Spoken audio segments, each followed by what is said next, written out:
Hello दोस्तों, मेरे channel पर आपका स्वागत, अभिनंदन और वंदन। जैसा कि आपको पता है कि अभी हाल फिलहाल में बहुत सारी हिंदी की परीक्षाएं आयोजित होने वाली हैं, जैसे कि यूजीसी नेट, टीजीटी, पीजीटी तथा एचपीएससी जैसी परीक्षाएं।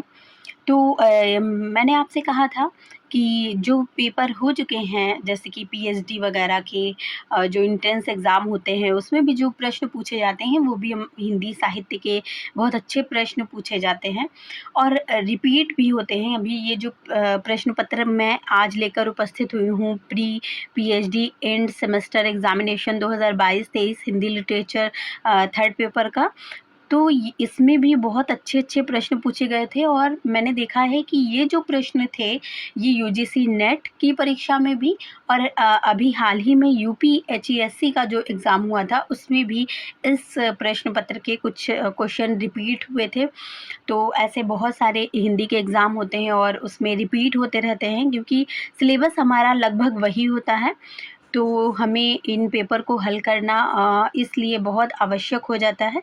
तो अगर आप यूजीसी नेट की 2025 की भी परीक्षा देने जा रहे हैं, या आप टीजीटी, पीजीटी या एचपीएससी या अन्य कोई भी परीक्षा देने जा रहे हैं, तो आपके लिए ये जो पेपर है ये बहुत महत्वपूर्ण सिद्ध होगा। इसलिए आप इसको बहुत ठहराव के साथ में देखिएगा। चलिए चलते हैं हम अपने प्रश्न पत्र पर। ये यूजीसी ये प्री पीएचडी जो फाइनल टर्म एग्ज़ाम था उसका ये पेपर है, ठीक है।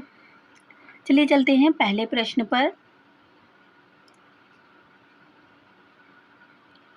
पहला प्रश्न हमारा है कि कथा साहित्य से किन गद्य विधाओं का बोध होता है। कथा साहित्य से किन किन गद्य विधाओं का बोध होता है। तो इसमें ऑप्शन है नाटक एवं एकांकी, बी उपन्यास एवं एकांकी, उपन्यास एवं नाटक, कहानी एवं एकांकी। इसमें जो पूछा गया है कि कथा साहित्य में किसका बोध होता है। कथा साहित्य मतलब कौन सी ऐसी विधा हम पढ़ते हैं जिससे हमें कथा साहित्य का बोध होता है। तो ये है आपका उपन्यास एवं कहानी। दूसरा जो हमारा प्रश्न है कि अंग्रेजी ढंग का मौलिक उपन्यास पहले पहल हिंदी में लाला श्रीनिवास दास का परीक्षा गुरु निकला, यह कथन किसका है। तो यह कथन आपको पता है कि आचार्य रामचंद्र शुक्ल जी का यह कथन है। थोड़े से इजी भी प्रश्न हैं, थोड़े से डिफ़िकल्ट भी हैं। आप बहुत ही धैर्य के साथ में इसको हल करिए। अगला जो थर्ड नंबर प्रश्न है, निस्सहाय हिंदू उपन्यास के रचनाकार कौन हैं। तो राधा कृष्ण दास हैं। ये याद रखिएगा कि राधा कृष्ण दास हैं। एक राधा चरण गोस्वामी भी हुए हैं, लेकिन यहाँ पे राधा चरण गोस्वामी नहीं है, राधा कृष्ण दास जी हैं। फोर्थ नंबर प्रश्न हमारा है,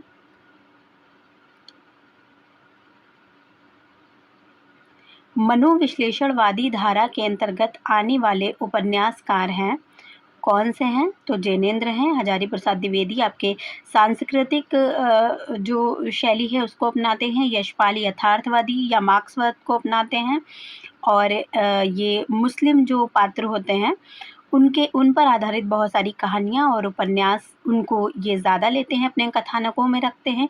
फणीश्वर नाथ रेणु आपको पता है आंचलिक उपन्यासकार या कहानीकार हैं। तो हमारा सही हो जाएगा इसमें मनोविज्ञान मनोविश्लेषणवादी धारा के अंतर्गत कौन आएंगे। जैनेंद्र आएंगे, इसके अतिरिक्त अगेय आएंगे, ईलाचंद्र जोशी आएंगे, देवराज उपाध्याय भी आएंगे, ठीक है। आगे चलते हैं। पांचवा प्रश्न है कि निम्नलिखित में से हजारी प्रसाद द्विवेदी द्वारा रचित उपन्यास है। तो आपको पता है कि अमृत और विष जो है ये किसका उपन्यास है। ये अमृतलाल नागर का है। बलचनमा किसका उपन्यास है। नागार्जुन का है। सिंह सेनापति किसका है। राहुल सांकृत्यायन का है। और पुनर्वा किसका है। पुनर्वा आचार्य हजारी प्रसाद द्विवेदी जी का है, जो 4वीं शताब्दी पर आधारित है। आगे चलते हैं। निम्नलिखित में अशुद्ध युग्म का चयन कीजिए। अशुद्ध युग्म का चयन पूछा है। सबसे पहले जब भी हम इस तरह के प्रश्न हल करें, तो जब हम ये चीज़ प्रैक्टिस में हमें लाना चाहिए कि हम अशुद्ध को ले लें, हमें इसमें शुद्ध नहीं अशुद्ध ढूंढना है, क्योंकि ये सब चीज़ें बाद में हमें एग्ज़ाम में बहुत हेल्प करती हैं। तो अमृतलाल नागर, खंजन नयन सही है, विवेकी राय का नमामि ग्रामम सही है, आचार्य चतुर्सेन शास्त्री का सन्यासी नहीं है, बल्कि सन्यासी किसका है, ईला चंद्र जोशी का है सन्यासी। ठीक है, ईला चंद्र जोशी जी का सन्यासी है। फिर उसके बाद में हम चलते हैं अपने 7वें नंबर प्रश्न पर, और 7वां नंबर प्रश्न हमारा कहता है कि हिंदी में किस उपन्यासकार ने कथा साहित्य को मनोरंजन के स्तर से उठाकर जीवन के साथ जोड़ने का कार्य किया है। तो ये प्रेमचंद हैं, यथार्थवादी स्तर पर लेकर आए ये हमारी जो कहानियाँ हैं, उपन्यास हैं, उनको, हमारे साहित्य को। 10वां हम ऐसे प्रश्न हल करेंगे ताकि हमें दोबारा उस पेज पर फिर से ना आना पड़े। 10वां नंबर प्रश्न है कि निम्नलिखित में कौन सी कहानी चंद्रधर शर्मा गुलेरी की नहीं है। तो ज्ञानदान चंद्रधर शर्मा गुलेरी की कहानी नहीं है। बाकी उसने कहा था सुखमय जीवन, बुद्धू का कांटा, ये चंद्रधर शर्मा गुलेरी जी की कहानियाँ हैं। ज्ञानदान जो कहानी है ये यशपाल की कहानी है। किसकी कहानी है? यशपाल की। ठीक है, उसने कहा था का प्रकाशन वर्ष पिछली जो विज्ञापन 50 हुआ था उसमें पूछा भी गया था। तो आप ये याद रखिएगा कि 1915 में ये कहानी सरस्वती में छपी थी। सुखमय जीवन का समय क्या है? तो सुखमय जीवन का समय 1911 है। ठीक है, और ये किस में छपी थी? ये भारत मित्र में छपी थी। ठीक है, बुद्धू का कांटा 1914। ठीक है, ये याद रखिएगा, अक्सर पूछते हैं एग्ज़ाम्स में। फिर हम चलते हैं 8 नंबर प्रश्न पर, और 8 नंबर प्रश्न में निम्नलिखित में अयोध्या सिंह उपाध्याय की रचना कौन सी है? तो सभी को पता है कि ठेठ हिंदी का ठाठ है। शतरंज की मोहरें किसकी हैं? शतरंज की मोहरें अमृतलाल नागर की हैं। ठीक है, सौंदर्य पाशक किस, दूसरा हमारा है कि सौंदर्योपासक किसका है? तो ये ब्रजनंदन सहाय का है। बिगड़ी का सुधार किसका है? लज्जाराम मेहता जी का है। तो ये हो गया हमारा 8 नंबर प्रश्न। अब हम 11 नंबर प्रश्न पर चलते हैं। 11 नंबर प्रश्न है कि निम्नलिखित में अमरकांत का कहानी संग्रह कौन सा है? तो अमरकांत जी का कहानी संग्रह है कुहासा। ठीक है, तो ये कुहासा है। नए गांव में ये कहानी संग्रह किसका है ये मुझे नहीं पता है। अगर आपको पता हो, आपको कहीं मिले तो आप मुझे बताइएगा। अभी फ़िलहाल मेरे जहन में नहीं आ रहा है, मुझे मिला भी नहीं है। एक बूंद जल ये किसका है? तो ये मीनाक्षी दुबे जी का है। नए बादल सभी को पता होगा कि मोहन राकेश जी का कहानी संग्रह है। हम चलते हैं अपने अगले प्रश्न पर, और अगला प्रश्न हमारा है 9वां प्रश्न। और 9वां प्रश्न कहानी एवं कहानीकार के गलत युग्म का चयन कीजिए। गलत युग्म का यहाँ पर हमें चयन करना है। इसका मतलब है 3 सही हैं और 1 गलत है। तो इंदुमती किशोरीलाल गोस्वामी सबको पता है सही है। प्लेग की चुड़ैल लाला मास्टर भगवान दास पता है। गुलबहार किशोरीलाल गोस्वामी। 11 वर्ष का समय गिरजा दत्त वाजपेयी जी का नहीं बल्कि आचार्य रामचंद्र शुक्ल जी का है। ठीक है, तो ये हो गया हमारा प्रश्न। देखिए, जब हम कोई प्रश्न हल करते हैं, क्योंकि हम कोई पेपर तो हल नहीं कर रहे हैं बल्कि हम इसलिए हल कर रहे हैं ताकि हमें आने वाली परीक्षाओं में उससे मदद मिल सके। तो हमें जो ऑप्शन रहते हैं उन पर भी थोड़ा फोकस करना चाहिए, ताकि हम आने वाले समय में हो सकता है कि जो ऑप्शन है हमारे उससे प्रश्न पूछे जाएं। यही जो PYQ हम लगाते हैं यही बेनिफिट हमें होता है PYQ लगाने से। ये नहीं है कि ज़रूरी नहीं है कि रिपीट हो जाए प्रश्न, लेकिन प्रश्न जो है वो ऑप्शन से बन जाते हैं। ठीक है, इसलिए हम ऑप्शन को भी हल करते चल रहे हैं। आपको हो सकता है लग रहा हो कि ये बहुत ज़्यादा टाइम ले रहा है, लेकिन यही जो समय ले रहा है यही हमारे लिए बहुत मददगार साबित होगा। अगला क्वेश्चन है हमारा कि नया कहानीकार किसी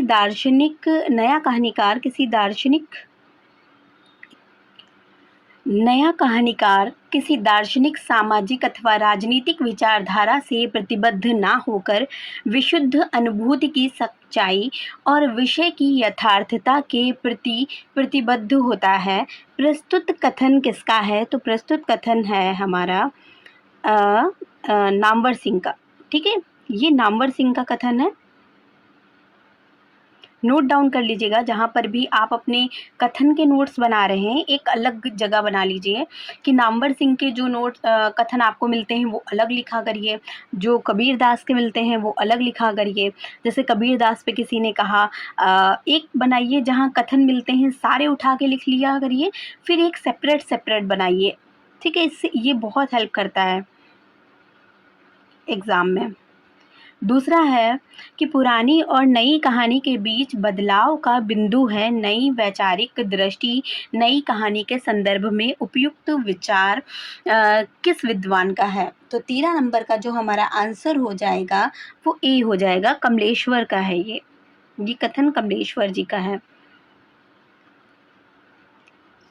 16 नंबर प्रश्न हम देखते हैं कि कमलेश्वर ने किस पत्रिका के माध्यम से समानांतर कहानी आंदोलन चलाया? तो ये जो आंदोलन चलाया ये सारिका पत्रिका के माध्यम से चलाया। अभी यहाँ पे मैं थोड़ा-सा एक चीज़ आपको बताना चाहूँगी, जैसे कि अभी हाल ही में एचपीएससी ने एग्ज़ाम लिया अपना, और एचपीएससी ने ये जैसे कि इसमें आया है कि सारिका पत्रिका के माध्यम से कमलेश्वर ने चलाया समानांतर का आंदोलन। इसी तरह से उसमें पूछा गया था कि सचेतन कहानी जो है वो किस पत्रिका के माध्यम से उसका आंदोलन चला था? तो उसमें आधार पत्रिका था। तो जब हम इस तरह से पढ़ते हैं तो हमें जो ऑप्शन है उनको भी हल करना चाहिए। जैसे मंच है पत्रिका, तो ये मंच पत्रिका के माध्यम से हमारा जनवादी आंदोलन चला था। धर्मयुग पत्रिका के संपादक कौन थे? ये आपको पढ़ना चाहिए। नई कहानियाँ में कौन-कौन है? ये आपको पढ़ना चाहिए। जब आप ऐसे हल करते हुए चलेंगे तब आपकी जो तैयारी है वो प्रौढ़ता प्राप्त करेगी, तब आपकी तैयारी को एक उड़ान मिलेगी, उड़ान मिलेगी। इसलिए मैं हमेशा ये आपको सजेस्ट करना चाहूँगी कि आप जो भी आपके जो ऑप्शन होते हैं उनको ज़रूर हल करिए। त्रिशंकु कहानी संग्रह किसका है? तो मन्नू भंडारी का है। और ये भी आपको याद रखना है कि त्रिशंकु नाटक किसका है, त्रिशंकु निबंध किसका है, ये सब नोट करके रखिएगा, क्योंकि त्रिशंकु निबंध भी है और नाटक भी है। भारतेंदु हरिश्चंद्र द्वारा सर्जित प्रहसन है कौन सा? सभी को पता है, अंधेर नगरी है, ठीक है। उसके बाद में है 18 नंबर प्रश्न, नाटककार के रूप में कवि जैसी ख्याति वाले प्रसाद ने राज्यश्री से नाट्य रचना का जो आरंभ किया वह उनके जीवन काल तक अबाधित चलता रहा। प्रस्तुत कथन किसका है? तो ये 18 नंबर जो हमारा प्रश्न है इसका आंसर हमारा हो जाएगा ए, शिव कुमार मिश्र जी का है। ये बहुत अच्छा आपको प्रश्न मिला है और बहुत नया है, इसलिए आपको इसे कामायनी वाला जो सेक्शन नहीं, जो प्रसाद वाला आप सेक्शन बनाएंगे उसमें आप इसको नोट करके रखिएगा। अगला जो प्रश्न है हमारा कि कहानी संग्रह इनमें से कौन सा अज्ञेय जी का नहीं है? तो पिंजरे की उड़ान नहीं है। अब आप मुझे कमेंट बॉक्स में बता सकते हैं कि पिंजरे की उड़ान किसका है, ठीक है। यशपाल जी का है, ठीक है। आप लोग लिख भी दीजिएगा अगर आपको पहले से ही पता हो, ठीक है। चलिए आगे चलते हैं। अगला क्वेश्चन है 19 नंबर, और 19 नंबर क्वेश्चन में गोविंद बल्लभ पंत जी के नाटक को पूछा गया है। अंगूर की बेटी इनका नाटक है। अशोक किसका है? रक्षाबंधन किसका है? मुक्ति का रहस्य किसका है? ये सब भी आप नोट डाउन करके रखिएगा, ठीक है। अगला जो प्रश्न हमारा है कि हिंदी में निम्नलिखित में हिंदी का ख्यात काव्य नाटक कौन सा है? तो ख्यात काव्य नाटक हिंदी का जो है इसका आंसर हो जाएगा सी, ठीक है। एक कंठ विषपाई, अब आपको बताना है एक कंठ विषपाई किसका है, आठवां सर किसका है, आधे अधूरे किसका है, शुतुरमुर्ग किसका है, ये सब भी आप नोट डाउन करते हुए चलिए, ठीक है। अगला हम अपने प्रश्न पर चलते हैं। प्रसाद परवर्ती नाटक है, नाटककार कौन है? तो उपेंद्र नाथ अश्क हैं। 23 नंबर क्वेश्चन पे हिंदी नाटककार ने अपने नाटकों में ऐतिहासिक पौराणिक संदर्भों को नई अर्थवत्ता दी है, किसने दी है? तो सुरेंद्र वर्मा जी ने दी है। अगले प्रश्न पर चलते हैं। 21 नंबर प्रश्न है, आधुनिक नाटक के मसीहा के रूप में कौन ख्यात है? तो आधुनिक नाटक के मसीहा के रूप में मोहन राकेश है। और मोहन राकेश की जो उपलब्धि है वो आषाढ़ का एक दिन, आधे अधूरे, इनका बहुत फेमस ये दोनों नाटक हैं। और प्लस जो लहरों के राजहंस है वो भी बहुत ही प्रसिद्ध है। अगला जो प्रश्न है, हिंदी की प्रथम एकांकी कौन सी है? तो सभी को पता है, जयशंकर प्रसाद कृत एक घूट को मानते हैं, कुछ लोग राम कुमार वर्मा को भी मानते हैं, लेकिन हम इसी पे ही जाते हैं क्योंकि अधिकतर विद्वानों ने यही माना है। उसके बाद में है कि हिंदी में गीत नाट्य का चयन कीजिए। तो प्रथम गीत नाट्य पूछा है क्योंकि अंधा युग भी गीत नाट्य है, एक कंठ विषपाई भी गीत नाट्य है, अग्निलेख भी है। तो पहला जो है ये करुणालय है। ठीक है। अगला जो हमारा प्रश्न है, इसमें पूछा गया है कि निम्नलिखित में किस आलोचक ने देव एवं बिहारी के तुलनात्मक मूल्यांकन में देव को श्रेष्ठ कवि कहा है? तो ये कहा है 28 का हमारा जो करेक्ट आंसर है वो कृष्ण बिहारी मिश्र जी। देखिए, लाला भगवान दीन ने भी किया है देव और बिहारी का तुलनात्मक अध्ययन, लेकिन उन्होंने माना है कि बिहारी बड़े हैं। ठीक है। तो आप इसको याद कैसे करिएगा, ये बहुत एग्ज़ाम में पूछा जाता है। तो मैंने जैसे याद किया था अपने जो बिगिनिंग टाइम में, वो मैं बता रही हूँ। जैसे कि यहाँ पे आया है लाला और यहाँ पे आया है कृष्ण बिहारी। तो जिसमें बिहारी आया है, जिस के नाम में बिहारी आया है, उन्होंने बिहारी को नहीं माना बड़ा, उन्होंने किसको माना है? देव को माना है। ये अब उनकी ईर्ष्या कह लीजिए या कुछ, आप याद करने के लिए ट्रिक बना सकते हैं कि बिहारी बिहारी से ईर्ष्या करेंगे ना, तो इसलिए उन्होंने देव को माना है। अब यहाँ पे चूंकि लाला आया है, ठीक है, लाला, तो बिहारी में बिहारी लाल, ठीक है, लाल आता है, तो इन्होंने किसको माना है? बिहारी को माना है बड़ा कवि। आप याद करने के लिए ट्रिक बना सकते हैं। अगला हमारा प्रश्न है, हिंदी साहित्य के इतिहास के आधुनिक काल में आलोचना का आरंभ किस युग से माना जाता है? 26 नंबर प्रश्न है और इसका जो आंसर है भारतेंदु युग। उसके बाद में हमारा जो 28 नंबर प्रश्न है, 27 नंबर जो प्रश्न है कि श्री निवास दास कृत संयोगिता स्वयंवर की विस्तृत आलोचना आनंद कादम्बिनी पत्रिका में किसने की थी? तो इसको जो किया था वो किया था बद्री नारायण चौधरी प्रेमघन जी ने। ठीक है। 28 नंबर जो प्रश्न है कि एडिशन के एस्से ऑन इमेजिनेशन का अनुवाद आचार्य रामचंद्र शुक्ल ने किस शीर्षक से किया है? तो ये जो शीर्षक है ये कल्पना का आनंद आचार्य रामचंद्र शुक्ल जी ने किया है। 30 नंबर प्रश्न है कि मनोवैज्ञानिक आलोचना का मूल उत्स अंतश्चेतनावादी कला सिद्धांत है। इस सिद्धांत के जनक कौन है? अंतश्चेतनावादी कला सिद्धांत के जनक, इस तरह से भी आपका सिंगल क्वेश्चन भी आ सकता है इसका। तो इसका जो आंसर है 30 का जो आंसर डी है, सिगमंड फ्राइड। ठीक है, फ्राइड ने ही मनोवैज्ञानिक आलोचना का जनक माना जाता है और फ्राइड को ही अंतश्चेतनावादी कला सिद्धांत का भी जनक माना जाता है। 31 नंबर जो हमारा प्रश्न है उसमें पूछा गया है कि निम्नलिखित में मनोवैज्ञानिक आलोचक नहीं है। मनोवैज्ञानिक आलोचक कौन नहीं है पता है हमें? इलाचंद्र जोशी हैं, देवराज उपाध्याय हैं, अगेय हैं, हजारी प्रसाद द्विवेदी नहीं है। हजारी प्रसाद द्विवेदी सांस्कृतिक और परंपरावादी और मानवतावादी आलोचक हैं। ठीक है। 32 नंबर हमारा प्रश्न है, नया साहित्य नए प्रश्न किसका सिद्धांत है? तो नया साहित्य नए प्रश्न नंद दुलारे बाजपेयी जी का। 33 हमारा प्रश्न है, द्वंद्वात्मक भौतिकवाद का संबंध निम्नलिखित में से किसका जीवन दर्शन, मतलब किसका जीवन दर्शन है, किससे संबंधित है? तो कार्ल मार्क्स से। उसके बाद में हमारा जो 34 नंबर प्रश्न है, 34 नंबर प्रश्न कहता है कि मार्क्सवाद के अनुसार वस्तु जगत ही चरम सत्य है, प्रस्तुत कथन है सत्य है कि असत्य है? अगला जो प्रश्न है कि हिंदी साहित्य का आदिकाल का जो प्रकाशन वर्ष है वो क्या है? तो 1952 है। 39 नंबर जो हमारा प्रश्न है क्या पूछा है कि निम्नलिखित में किस आलोचना ग्रंथ में 8वीं से 18वीं शती तक के साहित्य का अनुशीलन किया गया है? तो किसमें किया गया है? 39 का हमारा आंसर है डी। ठीक है। मध्यकालीन बोध का स्वरूप, और ये किसका है? ये हजारी प्रसाद द्विवेदी का है। उसके बाद में जो हमारा 40 नंबर प्रश्न है, 40 नंबर प्रश्न कहता है कि लोक की रक्षा सत्य का आभास है, लोक का मंगल परमानंद का आभास है, यह कथन किसका है?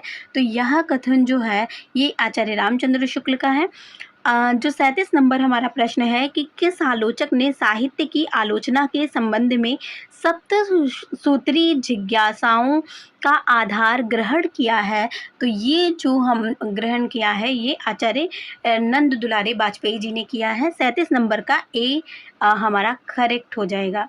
फिर उसके बाद में हम चलते हैं 41 नंबर प्रश्न पे कि रस सिद्धांत एक ऐसा व्यापक सिद्धांत है जिसमें वादों का विरोध मिट जाता है, जो सभी के अनुकूल पड़ता है और सभी का अपने स्वरूप में समन्वय कर लेता है। रस विषयक प्रस्तुत स्थापना किस आलोचक की है? तो ये जो इसका जो आंसर है ये नगेंद्र का है। मैंने भी आपको बताया कि रस सिद्धांत नगेंद्र ने लिखा है और रस सिद्धांत सबसे ज़्यादा फेमस भी नगेंद्र ही हुए हैं और नगेंद्र रसवादी भी कहलाते हैं। ठीक है, नगेंद्र क्या कहलाते हैं? रसवादी कहलाते हैं। रामविलास शर्मा मार्क्सवादी कहलाते हैं। नंद दुलारे वाजपेयी किस लिए फेमस है? छायावाद की आलोचना करने के लिए और छायावाद के लिए ये बहुत ज़्यादा फेमस है। आचार्य रामचंद्र शुक्ल तो आपको पता ही है, इतिहास की नींव डाली इन्होंने, मतलब एक ऐसी नींव स्थापित कर दी इन्होंने कि वो आज भी जो भी इतिहास लिख रहा है वो अपना जो भवन है वो आचार्य रामचंद्र शुक्ल की बनाई हुई जो पुस्तक है, जो नींव है, उसी पे खड़ा कर रहा है। तो इनको तो आप जानते ही हैं। उसके बाद में हम चलते हैं अपने अगले प्रश्न पर। कविता के नए प्रतिमान किसकी आलोचना करती है? तो ये जो हमारा ये है नामवर सिंह की है। ठीक है, ये भी दो तरह के प्रश्न बनते हैं कि कविता के नए प्रतिमान और नई कविता के प्रतिमान, दो रचनाएं एक जैसी हैं।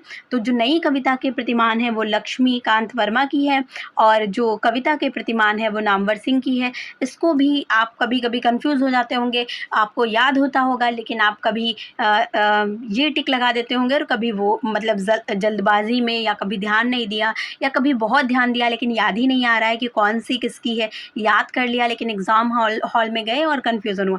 तो इसका एक बेस्ट तरीका ये है कि जो कविता के प्रतिमान है या जो नई कविता के प्रतिमान है, नई कविता के प्रतिमान वो ना से शुरू होती है और नामवर सिंह ना से हैं। तो हमें ये देखना है कि जो ना से शुरू होती है वो ना से उनके साथ ना वाला नहीं जाएगा, बल्कि उनके साथ कविता के प्रतिमान जाएगा। ठीक है, एक चीज़ से और आप याद रख सकते हैं, जो लक्ष्मीकांत वर्मा है उनको आप कम पढ़ते हैं, आपको थोड़ा लक्ष्मीकांत वर्मा थोड़ा नए लगेंगे आपको, नामवर सिंह को आप पढ़ते रहते हैं। तो जो कविता के प्रतिमान है, नए कविता के नए प्रतिमान है वो नामवर सिंह ने लिखा है, और जो नई कविता के प्रतिमान है लक्ष्मीकांत वर्मा नए लगते हैं, तो जो नई कविता के प्रतिमान है वो लक्ष्मीकांत वर्मा जी का है। देखिए, जब मैं तैयारी करना मैंने स्टार्ट किया था तो बिगिनर्स थी, तो उसमें कुछ भी बना के याद कर लेती थी और आज तक मुझे याद रहता है वो चीज़ जो मैंने शुरू में बनाया है, ट्रिक या जो भी जैसे भी याद किया वो आज तक याद है। और जब भी एग्ज़ाम हॉल में बैठो या कभी भी प्रश्न हल करो तो वो याद हो जाता है, वो क्लिक करता है टक से। तो ऐसे करके आप भी याद कर सकते हैं और आप लोग याद भी करते होंगे ऐसे ही। अगला जो प्रश्न है कि आचार्य रामचंद्र शुक्ल किस आलोचक के आदर्श समीक्षक हैं? तो ये रामविलास शर्मा जी के हैं। देखिए, रामविलास शर्मा जो हैं इन्होंने भारतेंदु हरिश्चंद्र पर अच्छा खासा लिखा हुआ है, क्योंकि इन्होंने भारतेंदु युग पर बहुत अच्छी सी समीक्षा आलोचना की है। उसके बाद में इनके जो प्रिय कवि हैं आचार्य रामचंद्र शुक्ल के, वो निराला हैं, उनके ऊपर भी इन्होंने निराला की साहित्य साधना लिखी है। उसके बाद में इन्होंने तुलसीदास के ऊपर भी लिखा है और इन्होंने आचार्य रामचंद्र शुक्ल के ऊपर भी लिखा है, प्रेमचंद के ऊपर भी इन्होंने लिखा है। तो अगर इस तरह के जो भी कथन आते हैं, जब आप इनकी लैंग्वेज पहचानने लगेंगे तो आप पहचान जाएंगे कि ये इन्होंने लिखा है। ठीक है, कल जो मैंने पेपर हल कराया था पिछला वाला, उसमें ये भी बताया था कि इन्होंने जो जाति की अवधारणा ली है, आचार्य रामविलास शर्मा जी ने जाति की अवधारणा ली है, वो किससे ली है? तो वो क्षितिज मोहन शर्मा से ली है। तो ये चीज़ भी आप याद रखिएगा। उसके बाद में हम अगले प्रश्न पर चलते हैं कि आलोचना कृति आलोचक का एक युग्म गलत है, बताइए। तो इसमें जो गलत है वो ये हमारा सी ऑप्शन हो जाएगा। कविता का पक्ष रामविलास शर्मा जी की नहीं है। कविता का पक्ष जो है ये रामविलास शर्मा जी की नहीं है, बल्कि किसकी है? रामस्वरूप चतुर्वेदी जी की है। ठीक है, रामस्वरूप चतुर्वेदी जी की है। और एक है आलोचना का पक्ष, ये वागीश शुक्ला जी की है। ये भी आप नोट कर लीजिएगा। आलोचना का पक्ष, आलोचना का पक्ष वागीश शुक्ला जी की है। और एक है आलोचना का जन पक्ष, ये चंद्रबली सिंह की है। ये भी आप नोट कर लीजिएगा। जब नोट ही कर रहे हैं तो एक जैसी जो रचनाएं हैं वो एक पास नोट कर लीजिएगा। चलिए चलते हैं अगले प्रश्न पर। अगला प्रश्न है 43 कि आलोचना ने प्रेमचंद को भारतीय जनता के उज्जवल भविष्य की पेशगी कहा है। किस आलोचक ने कहा है, ये पूछा है। ये बहुत अच्छा प्रश्न आपको मिला। रामविलास शर्मा जी ने कहा है। मैंने भी बताया था कि रामविलास शर्मा जी प्रेमचंद के ऊपर भी लिखे हैं और सबके ऊपर लिखे हैं। तो ये चीज़ आपको ध्यान रखना चाहिए ताकि आप आने वाली परीक्षाओं में अगर नहीं भी पता है तो आप पकड़ सकें कि हो सकता है कि ये हो, मतलब इस तरह से आप ध्यान रख सकते हैं।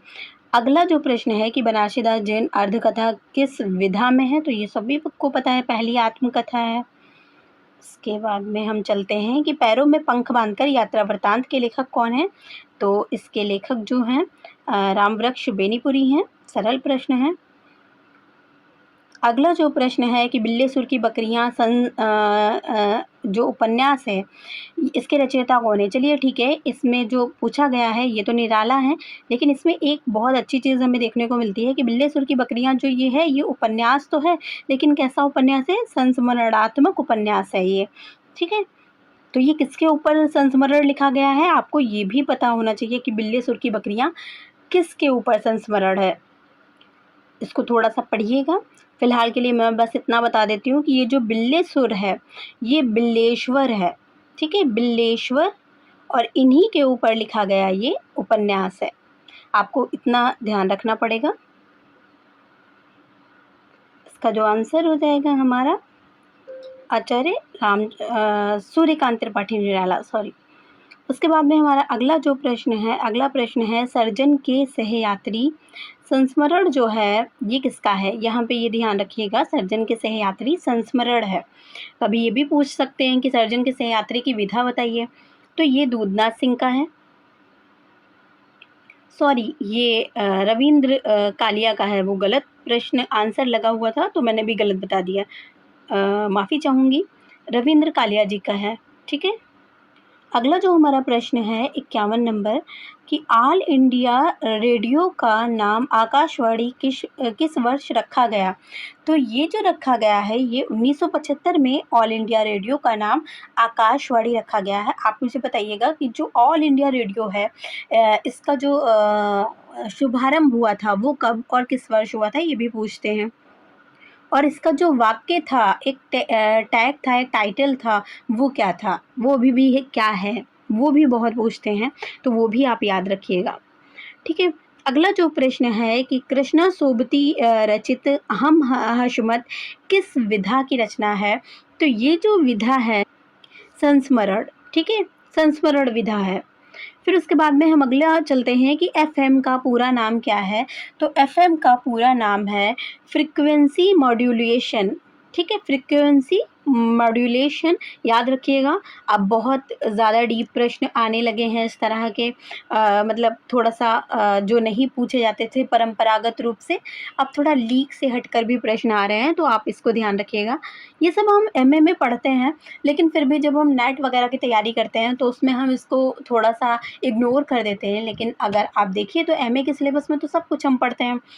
ठीक है, हम चलते हैं अपने 53 नंबर प्रश्न पर, और 53 नंबर प्रश्न भी हमारा इसी से संबंधित है कि प्रथम रेडियो एफएम ट्रांसमीटर की स्थापना किस नगर में हुई। तो ये जो हुई ये मद्रास में हुई। ठीक है, फिर उसके बाद में है कि हिंदुस्तानी अकादमी संस्था की स्थापना किस वर्ष हुई। तो 1927 में हुई। ये जो प्रश्न है ये यूपीएससी के अभी एग्ज़ाम में आया था। ठीक है, बहुत सारे बच्चों का गलत भी हुआ। तो अगर हम ऐसे प्रश्न हल करके जाते हैं तो बहुत ही फ़ायदा मिलता है हमें। फिर उसके बाद में है कि निम्नलिखित में जनसंचार का दृश्य माध्यम नहीं है। तो दृश्य माध्यम क्या नहीं है? तो इसका जो आंसर हो जाएगा रेडियो हो जाएगा, क्योंकि रेडियो श्रव्य माध्यम है, दृश्य नहीं है। फिर उसके बाद में 57 नंबर प्रश्न है कि एक राज्य और दूसरे राज्य के बीच अथवा राज्य और संघ के बीच संचार के लिए राजभाषा का प्रावधान किस अनुच्छेद में किया गया है? तो ये जो किया गया है ये 346 में किया गया है, संचार के लिए राजभाषा का प्रावधान एक राज्य से दूसरे राज्य के लिए।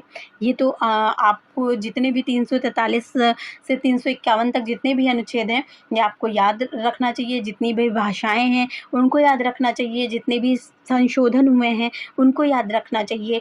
और जो भी अधिनियम बने उसमें जो का, खा और गा 3 भाग में जो राज्यों को बांटा गया है उनको भी याद रखना चाहिए। ये पूरा एक राजभाषा का चैप्टर है, आप ये पढ़िए और इसमें से हमेशा प्रश्न पूछे जाते हैं और आपको वो केवल चैप्टर पढ़ के आपको बहुत बेनिफिट होगा। कम पढ़िए और अच्छे नंबर लेकर जाइए। ये एक इस तरह का चैप्टर है। फिर उसके बाद में हमारा जो 55 नंबर प्रश्न है, 55 नंबर प्रश्न पूछ रहा है कि हिंदुस्तानी प्रचार सभा नामक संस्था कहाँ स्थित है? तो वर्धा में स्थित है। सत्य प्रकाश के रचयिता कौन है? सत्य प्रकाश के रचयिता हैं दयानंद सरस्वती। सत्यार्थ प्रकाश और इन्होंने किस समाज की स्थापना की थी ये आप मुझे बताइए कमेंट बॉक्स में। फिर उसके बाद में अगला जो प्रश्न है 343 से संबंधित है। 343 संघ की राजभाषा से संबंधित है, ठीक है। अगला जो प्रश्न हमारा है 62 नंबर की देवताओं की उपासना के लिए त्रिकोणादि यंत्रों के बीच कुछ सांकेतिक चिन्ह निर्मित किए जाते थे। इन चिन्हों को देवनागर कहते थे। देवनागरी की उत्पत्ति के विषय में प्रस्तुत मत किसका है? तो ये पंडित आर श्याम शास्त्री जी का है और ये भोलानाथ तिवारी जी की बुक में भी दिया हुआ है। और ये अभी हाल फिलहाल में नेट की परीक्षा में भी आया था, ठीक है। तो इस तरह के प्रश्न हल करने का हमें फ़ायदा मिलता है और आपको मैं बता रही हूँ कि आप अपना समय व्यर्थ नहीं कर रहे हैं, बल्कि आप अपना मूल्यवान समय मूल्यवान जगह पे लगा रहे हैं। हिंदी से वहाँ हिंदी अभिप्रेत है जिसकी लिपि देवनागरी है। यहाँ उपबंध किस अधिनियम में है? तो यह जो है ये अधिनियम हमारा 1963 में है, ठीक है। एक बहुत अच्छा प्रश्न बना। कई बार हम ये अधिनियम सारे पढ़ लेते हैं लेकिन हम इस तरह के प्रश्न देखकर थोड़ा घबरा जाते हैं और गलत करके आते हैं। तो ये आपको अच्छा प्रश्न मिला है। फिर 63 नंबर हमारा प्रश्न है कि निम्नलिखित में अंतस्थ व्यंजन क्या है? तो अंतस्थ व्यंजन जो है यारा लावा है, सभी को पता है। अगला जो हमारा प्रश्न है कि डॉक्टर अल्फ्रेड मूलर ब्राह्मी लिपि की उत्पत्ति किस लिपि से मानते हैं? तो ये जो मानते हैं डॉक्टर अल्फ्रेड, ये मानते हैं यूनानी लिपि से। इस तरह का जो प्रश्न है कि ब्राह्मी लिपि की उत्पत्ति किससे मानते हैं? तो 4 या 5 मत हैं, 5 से 6 मत हैं लगभग और उनको आप याद कर लीजिए। उन्हीं में से घुमा फिरा के क्वेश्चन पूछते हैं। एक तो बूलर और वेबर का पूछते हैं कि उन्होंने ब्राह्मी लिपि की जो उत्पत्ति है वो किससे मानी है, और एक पूछते हैं कि एडवर्ड थॉमस ने किससे मानी है। दूसरा पूछते हैं कि राम शास्त्री जी ने किससे मानी है, और तीसरा पूछते हैं कि कनिंघम ने किससे मांगी है, भोलानाथ तिवारी ने किससे मानी है। तो ये चीज़ें आप याद करिए, तो ये आपको परीक्षा में हमेशा मददगार साबित होंगी। अगर आपके पास ये नोट्स में नहीं नोट डाउन है तो आप मुझे बताइएगा, मैं कमेंट बॉक्स में पिन कर दूंगी। फिर उसके बाद में जो हमारा 64 नंबर प्रश्न है कि उत्तर प्रदेश सरकार ने 1947 में लिपि सुधार समिति का गठन किया, किसकी अध्यक्षता में किया? तो आचार्य नरेंद्र देव की अध्यक्षता में किया। हमारा ऑप्शन हो जाएगा डी। फिर उसके बाद में अगला जो प्रश्न है कि दक्षिण भारत हिंदी प्रचार सभा की स्थापना किसने की? तो ये जो दक्षिण भारत हिंदी प्रचार सभा की स्थापना ये महात्मा गांधी जी ने की और ये 1918 में करी थी इन्होंने। और ये प्रश्न भी घुमा फिरा कर अभी जो यूपीएचईएससी का पेपर हुआ है उसमें पूछा गया था कि दक्षिण भारत हिंदी प्रचार सभा की स्थापना किस वर्ष हुई, इस तरह का एक प्रश्न था।